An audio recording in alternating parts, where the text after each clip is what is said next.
May God bless your day and your entire week ahead. Absolutely. So I want you to imagine the scenario for a moment. You are, well, you're a hardened warlord. You've been exiled and completely stripped of your inheritance by your own family. Right, basically thrown out onto the street. Exactly. Forced to survive in the unforgiving wilderness, only to have those exact same people crawl back to you years later begging you to be their military savior. And you take the deal. You take the deal, you win the ultimate bloody battle, but that victory ends up costing you the one thing in the entire world you love the most. Welcome to our deep dive. You know, you are the kind of listener who is never satisfied with those surface-level Sunday school explanations, and today we are venturing into some incredibly complex, pretty muddy waters. Very muddy. We are looking at Judges chapter 11 today, specifically focusing on the story of an ancient judge and military commander named Jephthah. And to unpack a narrative that is this layered, we're bringing in some heavy hitters. What kind of sources are we looking at today? Yeah, so we are utilizing insights, historical commentary, and even some really fascinating architectural diagrams from two comprehensive sources: the Holman Study Bible and a fantastic Portuguese resource, the Nova Almeida Atualizada, or NWA, Study Bible. Awesome. These sources, they really help us peel back the centuries and look at the actual mechanisms driving this story. And the mission for this deep dive is to essentially strip away the simplistic gloss we usually apply to these biblical heroes. So definitely. We usually picture these paragons of virtue, right? With a direct, clear line to the divine. Right. But today we are going to look at the gritty geopolitical realities of the ancient Near East, some really interesting historical architecture, and ultimately the profound tragedy of a man who mixed genuine faith with some incredibly dangerous ignorance. It's a heavy one, for sure. It is. Okay, let's unpack this. We have to start with Jephthah's deeply troubled background because, I mean, you cannot understand the warlord without understanding the outcast. Right, the context is everything here. So our sources tell us that Jephthah was the son of a prominent man named Gilead, but his mother was a prostitute. And when Gilead's legitimate sons, so Jephthah's half-brothers, grew up, they completely rejected him. Yeah, they didn't just ignore him. They physically expelled him from the family home. They wanted to make absolutely sure he wouldn't inherit a single thing. Which is brutal. Oh, the psychological and practical realities of that expulsion just cannot be overstated. I mean, in the ancient Near East, your identity, your legal standing, and your physical protection were entirely tied to your family and your tribe. So being cast out, it wasn't just losing money. Exactly. It wasn't just a matter of losing an inheritance. It was effectively a death sentence. You had no access to community wells, no protection from raiders, and, no legal recourse if someone wronged you. You were prey. Wow. The NWA Study Bible points out that his illegitimacy made him a total social outcast, forcing him to flee to this really harsh frontier region called the Land of Tob. And he doesn't just go there to, quietly farm the land, right? To survive, he has to become completely ruthless. He really does. The text says he gathers around himself a band of outcasts. And the Portuguese Study Bible we're using, it translates the description of these followers into homens levianos, which essentially means worthless men or opportunistic mercenaries. Mercenaries is a good way to put it. I picture this dynamic functioning a lot like an ancient mob boss building a syndicate. Yeah, that's actually a great analogy. He is out there in the desert, taking in the unwanted, the dangerous, the desperate, and forging them into a heavily armed militia. He essentially creates a hardened protection racket just to survive. He has to. But then comes the massive plot twist. Right. The Ammonites, who are a neighboring nation, they declare war and actively start attacking Israel. And the elders of Gilead, the very politicians and family members who exiled Jephthah, are totally desperate. You're panicking. Exactly. And they don't look for a holy priest or a moral philosopher in their hour of need. They look for the most ruthless, battle-tested street fighter they know. They actually travel out to the wilderness of Tob to beg the outcast to come back and be their military commander. The irony there is staggering. It really is. But what is equally fascinating is how Jephthah responds. I mean, he doesn't just agree out of the goodness of his heart. Definitely not. The Holman commentary makes a brilliant theological and political note here. Jephthah conditionally accepts the offer, but he weaponizes their desperation. He negotiates his way into acting almost like a king over the region. Right. He says, in effect, if the Lord gives me victory, I will be your permanent head. Yes. He takes their political crisis, turns it into his own coronation, and then legitimizes the whole power grab by invoking God's name. Which is such a bold move. And he secures the title. The Portuguese commentary notes they offer him a position that translates directly to cabeça e chef, or head and chief. So he's got the power. He's got the backing of the elders, he has his mercenary army, and he is facing down a massive Ammonite invasion. Now, based on his background, you would assume his very first move as commander would be, I don't know, a violent surprise nighttime raid. Right, some brutal guerrilla tactic. Exactly. But, surprisingly, he tries diplomacy first. Yeah. He initiates what is essentially a 300-year-old real estate dispute. It's wild. He actually sends official messengers to the Ammonite king, asking for the legal justification of the invasion. And what does the Ammonite king say? Well, the king responds with a historical grievance. He claims that centuries prior, when the Israelites came out of Egypt, they stole Ammonite territory. Okay. Specifically, he's talking about this very valuable strip of land stretching from the Arnon River to the Jabbok River and all the way west to the Jordan. This is prime agricultural and grazing land, and the king essentially demands it back peacefully. But Jephthah completely rejects the premise, right? He sends this dense history lesson right back across enemy lines. He does. According to the historical record Jephthah cites, Israel didn't take that land from the Ammonites. And they didn't take it from the Moabites either. When Israel came out of the desert, they asked for peaceful passage. It was a man named Sihon, the king of the Amorites, who refused and attacked Israel first. Right, so it was a defensive war. Exactly. Israel defeated Sihon in self-defense and took the land from the Amorites as the spoils of that defensive war. And then Jephthah drops the ultimate legal hammer. He says, look, Israel has been living in this territory for 300 years. And that 300-year marker is actually a major clue for historians. It helps date the Exodus, placing it around 1440 BC. Oh, fascinating. But legally, Jephthah is arguing a form of ancient adverse possession. He's saying, if this was truly your land, why didn't your ancestors try to reclaim it at any point in the last 3 centuries? It's a remarkably sophisticated and solid legal defense from a man we previously pegged as just some wilderness warlord. It really is a great defense. It is, but reading through these diplomatic dispatches in our sources, there is one detail in Jephthah's message that seems incredibly weird to me. Oh, I know exactly what you're going to say. He is making this grand territorial argument, and he tells the Ammonite king, will you not take possession of what your god Chemosh gives you? We will possess what Yahweh our God gives us. Yep. But wait a minute, something is totally off there. Chemosh is the national deity of the Moabites. The Ammonites, who Jephthah is currently talking to, they worshipped a god named Milcom. Did Jephthah just mix up the gods of his enemies? He absolutely did. And what's fascinating here is that biblical scholars and the study notes from both Holman and the NWA, they confirm this is not some minor typo in the ancient text. Really? No, this geographical and theological mix-up is a deliberate, crucial clue to Jephthah's internal character.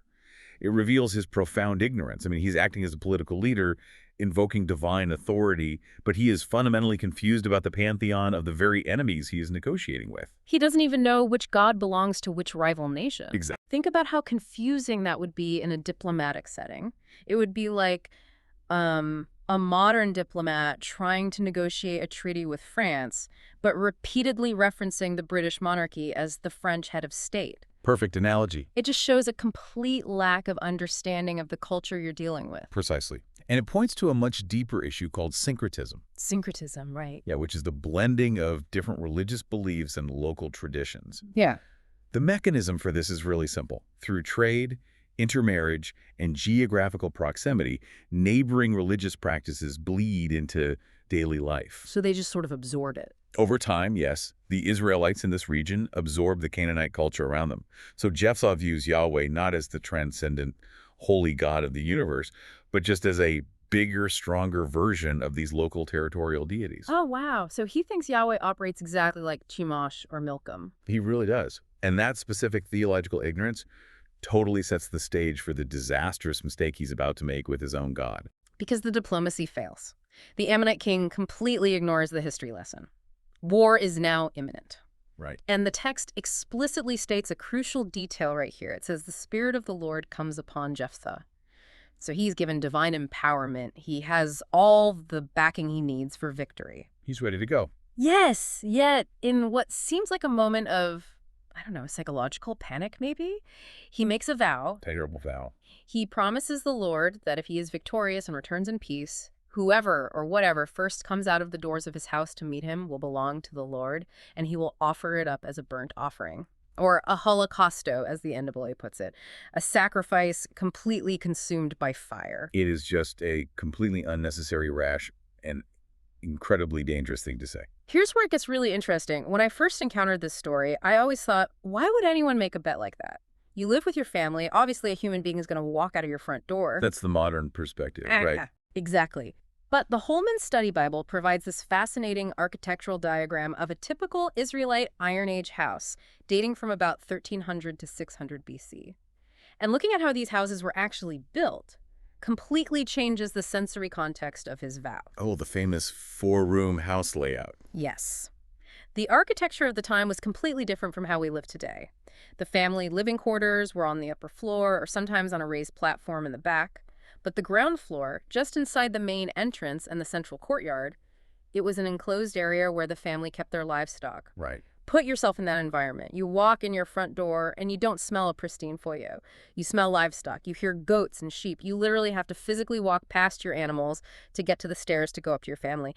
Their animals lived inside the house with them. And this raises an important question about Jephthah's state of mind. Given that specific architectural layout, Jephthah almost certainly expected a goat, a sheep, or maybe a calf to wander out of those courtyard doors first when he returned. That makes so much more sense. Right. He was likely picturing a standard, albeit dramatic, animal sacrifice to celebrate a military victory. But even if he's expecting an animal, the underlying motivation for the vow is deeply problematic, isn't it? Why try to bribe God with a spectacular sacrifice when the text just told us the Spirit of the Lord is already upon him? The divine empowerment was already there. Exactly. The NAA commentary calls his vow a strange mix of faith and madness. To understand the why behind the vow, we really have to connect it back to his childhood trauma. Oh, right, his brothers. Yeah. Jephthah was thrown out of his earthly father's house. He learned early on that love, acceptance, and protection are not freely given. They have to be negotiated, fought for, or bought. Oh, man. So he projects that trauma onto his heavenly father. He absolutely does. Mm-hmm. He is treating God like a corrupt local mob boss in a spiritual protection racket. He feels he has to purchase divine favor through a transactional vow, completely misunderstanding that the grace for the victory had already been freely given. He thinks he has to twist God's arm. And that architectural gamble, that spiritual protection racket, it backfires in the most horrific way imaginable. Jephthah goes to battle and achieves a massive sweeping victory. He devastates 20 Ammonite cities, clearing the territory all the way from Aror to Abel-Keramim. Cold victory. He is the ultimate hero of Gilead now. He has everything he ever wanted, right? Power, respect, vengeance, victory. He travels back home to Mizpah, and the door of his house opens. The moment of tragic fulfillment. It isn't a goat or a sheep that wanders out. It's his child, his only child. Yeah. His daughter comes out of the house to meet him, dancing and playing tambourines. It's just devastating. She is leading the traditional cultural celebration for a returning military hero. She is likely bursting with pride for her father, the outcast who just saved the nation. And the text says that the moment Jephthah sees her, he tears his clothes in absolute despair. He cries out, "Oh, my daughter, you have brought me to my knees." Notice the psychology there, too. He instantly places the blame on her. Yeah, that's messed up. He says she is the cause of his ruin because he has opened his mouth to the Lord and feels he cannot take it back. A vow in the ancient Near East wasn't just a casual promise. It was a legally and spiritually binding contract. Wow. The cultural belief was that breaking a vow made to a deity could bring a curse not just on the individual, but on the entire community. The heartbreak is just palpable, and yet the dignity of his daughter in this moment is astounding. I mean, put yourself in her shoes for a moment as that door opens and her father's face just drops in horror. It's unimaginable. When he explains what he has done, she doesn't scream at him. She doesn't try to run away into the mountains to escape. She tells her father that if he made a promise to God, he has to keep his word, especially since God just avenged him of his enemies. All she asks for is a reprieve. Just 2 months. Right. She asks for 2 months to wander the mountains with her companions to weep. But the text explicitly notes she isn't weeping for her life. She asks to mourn her virginity because she will never marry and never have children. And in that ancient culture, For a family line to be completely extinguished was considered one of the most profound tragedies imaginable. Jephthah was an outcast who built himself up into a dynasty of one, and now, because she was his only child, his lineage would permanently die with her. So what does this all mean? We have this agonizing 2-month wait. Imagine the heavy silence in that house. Then she returns from the mountains, and the text simply says he did to her according to the vow he had made. Let me push back on this a bit because it is so incredibly dark. Are we absolutely sure he actually killed his own daughter? It's a tough question. I mean, how could a father actually go through with human sacrifice if he had 2 full months to think about it and cool off from the heat of battle? You are tapping into one of the most fiercely debated texts in all of biblical scholarship. The study notes in both the NAA and Holman Bibles break this theological debate down very carefully. Okay. Because the thought of human sacrifice is so repulsive, there's a line of interpretation that hopes for a figurative sacrifice. Which would mean what exactly? This view suggests that because she explicitly mourned her virginity, Jephthah merely dedicated her to a life of perpetual celibacy, basically sending her to serve at the tabernacle for the rest of her life. Right. Proponents of this view argue that this explains why she wept for her lack of marriage, rather than her actual life. Honestly, that feels like the safe interpretation. It's the version that makes us feel a little better about reading the story. It is a comforting thought, however. Mm-hmm. Both the NAA and Holman commentaries dismantle that theory pretty thoroughly and lean heavily toward the darker, literal interpretation. Oh, wow. Why? Well, the specific Hebrew word Jephthah used in his vow universally refers to an offering completely consumed by fire. There is no historical precedent in ancient Israel for a caste of perpetually celibate tabernacle women serving as a fulfillment of a burnt offering vow. Yeah. The narrative is structurally presented as an unfolding tragedy of unimaginable proportions, not, a story of lifelong temple service. But human sacrifice was strictly, explicitly forbidden in Israelite law. How could he possibly think God wanted that? That is the crux of the tragedy. Leviticus 18 and Deuteronomy 12 make it abundantly clear that offering children in the fire was an abomination. It was the specific practice of the pagan Canaanite nations that the God of Israel hated. Wait, if the law forbade it, wasn't there a way out? I mean, if someone made a foolish, impulsive vow like this, didn't the legal code offer a mechanism to undo it without committing murder? Yes. It wasn't even a hidden loophole. It was a clearly built-in legal provision. Really? Yeah. Leviticus chapter 27 specifically outlines the rules for people who make rash vows dedicating human beings to the sanctuary. The law explicitly allowed for that human life to be redeemed or bought back by paying a set amount of silver to the priests. Are you serious? He could have just paid a fine. He could have literally bought her life back with silver. He could have paid the redemption price. And this is where the tragedy reaches its absolute darkest point. Jephthah's fatal flaw wasn't just his rash mouth or his mercenary background. It was his severe biblical illiteracy. He was a mighty warrior, a brilliant military strategist, and a cunning political negotiator. But he did not know the character or the laws of the God he claimed to serve. He treated Yahweh like Chemosh. The syncretism. Exactly. He treated the Creator like a pagan deity who demanded the blood of children to secure military victories. Because he had completely absorbed the corrupt culture of the mercenaries and the Canaanites around him in the land of Tob, he was entirely disconnected from the law of Moses. And because he didn't know the law of redemption, his daughter paid the ultimate price for his ignorance. She did. Our sources end by noting that this horrific preventable event spawned a unique Israelite custom. Every year, the young women of Israel would go out for 4 days to lament and remember the daughter of Jephthah the Gileadite. They made sure her nobility and her tragedy weren't forgotten, even if her own father was the one who erased her future. It is such a sobering reminder of the era of the Judges. The overarching theme of that biblical book is a repeated phrase. Everyone did what was right in their own eyes. Right. Jephthah honestly thought he was doing the honorable, righteous thing by keeping his vow to God. He was completely blind to the fact that the vow itself and the fulfillment of it was an abomination to the very God he was trying to honor. Sincerity in faith is incredibly dangerous if it is coupled with a fundamental misunderstanding of who God actually is. That perfectly pulls all the threads together for us. What starts as a story of a rejected military underdog fighting a territorial real estate dispute turns into this devastating psychological and theological cautionary tale. It exposes the extreme dangers of blending cultural ignorance with faith. Absolutely. Jephthah had the spirit of the Lord. He already had the victory secured, but his deeply ingrained need to bargain using pagan methods destroyed his own house. The mechanisms of his past trauma and his cultural environment basically overrode the actual truth of the divine grace he had been given. And that leaves us with a lingering, provocative thought to ponder today, for you listening right now. Think about your own life. How often do we, much like Jephthah, desperately try to bargain with God, or even just the universe offering up things we shouldn't? It's a great question. How often do we make these grand, stressful conditions and try to initiate a spiritual protection racket simply because we don't realize we already have the grace, the love, and the support we are so frantically asking for? We exhaust ourselves trying to buy a victory that has already been given. Thank you for joining us on this incredibly deep, sometimes difficult journey through the ancient world of Judges 11. May God blesses all the listeners as you go about the rest of your week. We will catch you on the next deep dive.